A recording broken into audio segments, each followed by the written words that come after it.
Le bureau, le pupitre du loisir. Bonjour, bienvenue au Pupitre du loisir. C'est bien sûr une version réduite du Bureau du loisir. On vous propose une série de courtes vidéos pour vous expliquer certains termes propres aux jeux de société et que vous allez pouvoir expliquer plus facilement à votre beau-frère à Noël. Hein? Alors aujourd'hui, on vous parle des jeux euro. Qu'est-ce que c'est un jeu euro? Souvent, on va opposer ça aux jeux américains ou Ameritrash plus particulièrement. C'est parce qu'il y a deux écoles du jeu qui se sont un peu développées en même temps. L'école européenne, allemande si on veut, traditionnellement, et les jeux plus typiquement américains.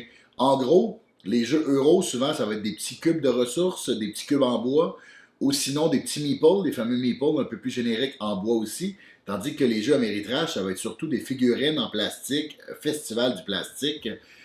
Dans les jeux euro, on va souvent plus faire notre petite affaire dans notre coin, on va développer notre façon de faire des points, chacun dans notre coin. Ça ne veut pas dire qu'il n'y a pas d'interaction dans les jeux euro, mais il y en a souvent un peu moins que dans les jeux américains, qui reposent souvent plus sur la confrontation. Aussi, dans les jeux euro, on va avoir des ressources, souvent le fameux blé, le petit bois, la petite roche, tandis qu'on va avoir moins ça aussi dans les jeux américains. Une autre grande différence, c'est que dans les jeux euro, la façon de faire des points et de mettre fin à la partie, en fait, souvent il va y avoir un nombre de manches et quand on va être rendu au bout de ce nombre de manches-là, on va faire le décompte des points. Et on ne sait pas nécessairement qui va gagner durant la partie. Parce que là, c'est celui qui va faire le plus de points. Quand on parle de salade de points, c'est très jeu euro, ça aussi. Ça va être une façon d'aller chercher des points de plein de manières différentes. Souvent, dans les jeux américains, le déclenchement de la fin de la partie va venir de la victoire d'un des joueurs alentour de la table.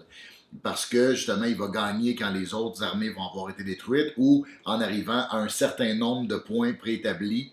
Je pense, mettons, à Fortune des mers, où le premier qui arrive à 12 points de gloire met fin à la partie et gagne automatiquement. On n'aura pas ça dans les jeux euro. Mais bien sûr, cette frontière-là entre les jeux euro et les jeux américains commence tranquillement à s'effacer parce qu'il y a beaucoup de mécanismes qui rentrent dans l'un, dans l'autre. Maintenant, c'est des grandes catégories qui sont de moins en moins séparées, en fait, marquées, séparées au couteau. Donc, voilà, je finis avec trois petites propositions pour des jeux euro. Les Aventuriers du Rail, hein, c'est un jeu bien connu. Ça, c'est un euro. Ça peut être une façon d'initier des nouveaux joueurs au jeu euro. Sinon, un jeu plus intermédiaire, Imperial Settlers Empire du Nord.